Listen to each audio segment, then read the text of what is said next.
Hello, my fellow YouTubers and my TikTokers. This is Roy back again. Let's check out some Ed Lee Scallons magnets. They're very special. They're V-shaped magnets. They come from the Model T Ford 1914, 1921. They were the magneto system that was connected to the flywheel, connected to the transmission. And when it spun, it had a stator coils around it, and it produced electricity. So these are pretty unique, and I got some stuff to show you. Let's check out the magnetic lines. And what we're going to do is have these little welding rod pieces, real thin, and just steel pieces, and we're going to magnetize one of them, and then we're going to go over the magnetic field inside Ed Lee Scallons magnets. Model T Ford. Even says Ford on the magnet. Let's take a peek. Okay, so here we have a V-shaped magnet off a Model T Ford. And if you look at it, it says number 2 on it. And there is the Ford stamp. F-O-R-D, Ford.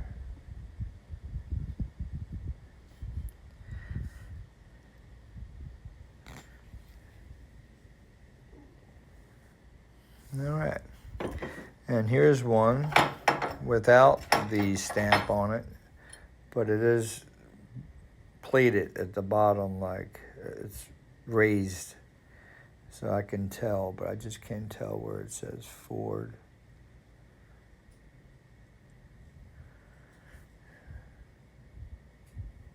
So, in regards to that, if you take this magnetic strip, and it should show colors, and right now we see nothing. This is a dead magnet. Ain't nothing going on. Totally dead magnet. Not disappearing. All right, so let's go ahead and let's charge this magnet using a neodymium magnet. And we're going to find one. Where do we have a spare neodymium magnet? There we go. So what we're going to do is,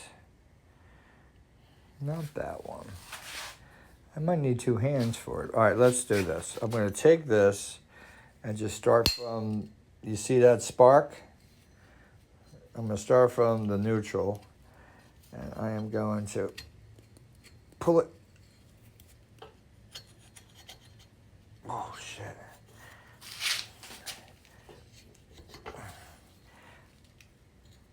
I might need 2 hands. I got to pull it and charge the side. Let's see if I can, hold on a second. So we're back. So I swiped one end on that side and one end on the other side. And let's go ahead and find the stamp, make sure the stamp is still there, right there, Ford in cursive. Number 2. Let's see what it reads now. Oh, we got a little show up. All right, so I didn't do good charging, but something showed up. We're bringing it back to life, right? Let's bring it back to life. Let me do it right real quick. I gotta put my phone down.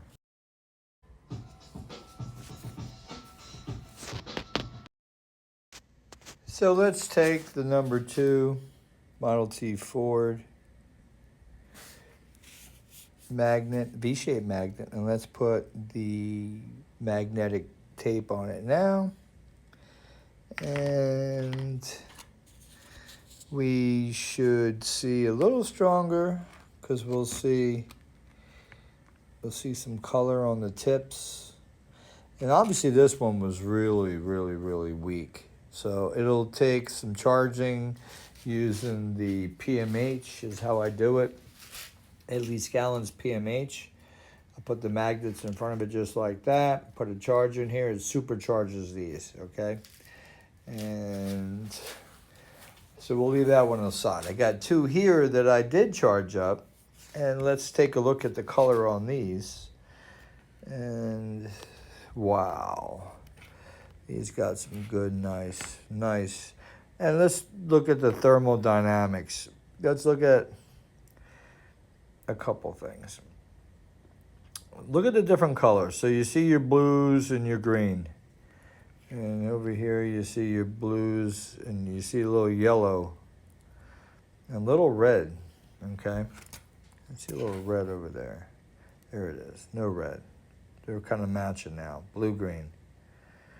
And the way these are set up is north end, south end, south end. And let's look at the magnetic flux, which is a straight line that runs straight up and makes a connection right there. So this is north and north, south and south. So let's go ahead and push the magnet up a little bit. And let's watch that. See the magnetic flux? See it move? Like this is north to north now, remember. Now look at the shape of the magnetic field bending. You see that? Thank God for Farnsworth, TV inventor. There you go, it turns there. And now we're going to go ahead and push them together. And you're going to see a straight line. And there's that magnetic field. Now let's go ahead and pull this back. And let's go ahead and play with that magnetic field. One of these are little, they came off a laminated core from the Buzz box out of this from 1927, 1917 maybe. So it's got a little charge on it, I think. So let's go ahead and stick it in here. Okay, I'm gonna run it across the magnet and give it a little charge. Now what you'll see is, all I did was take it and, let me move this tape over. All I did was take it and charge it a little bit more by running it across both ends like that, and then just swoop it back, and then we're going to show what that actually does in a magnetic field. So let's pick up this magnetic film, put it on, and now we're going to go ahead and take the charge then. And what we're going to do is, I want you to watch.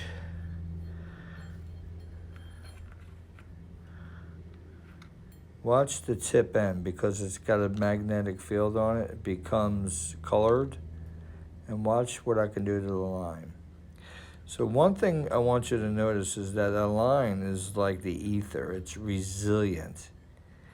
Look at it. It's resilient. Bounces right back to its form no matter where I touch it. Like right now, this magnet don't even know what's going on. Somebody came in and started fondling it magnetically. Look at it. So I want to show you another thing. This is a great attribute. So we're talking about this pin right here. I'm surgically going in, but I'm using the magnetic tape or film. You can see that I magnetically charged that piece, and it's showing up as a color. And I'm pushing in, right? And it's bouncing back, pushing it. It's the magnetic field lines. Now watch what happens when I puncture it. I stretch it, stretch that field, stretch that field, stretch that field, stretch it, bam. So now I punctured it, but look, it's still holding like a separate little now on its own dipole. Let's bring it back across, and now look how it breaks free. So that's one thing interesting that I noticed here, and I wanted to bring to your attention. There's a lot more of those studies I want to do with you guys with electromagnetic, electrostatics, especially when it comes to the whole array of that wheel and Mr. Ed Lee Scallon's wheel. Leave your comments, guys. Appreciate it. Give me more subscribers, will you? I want more people.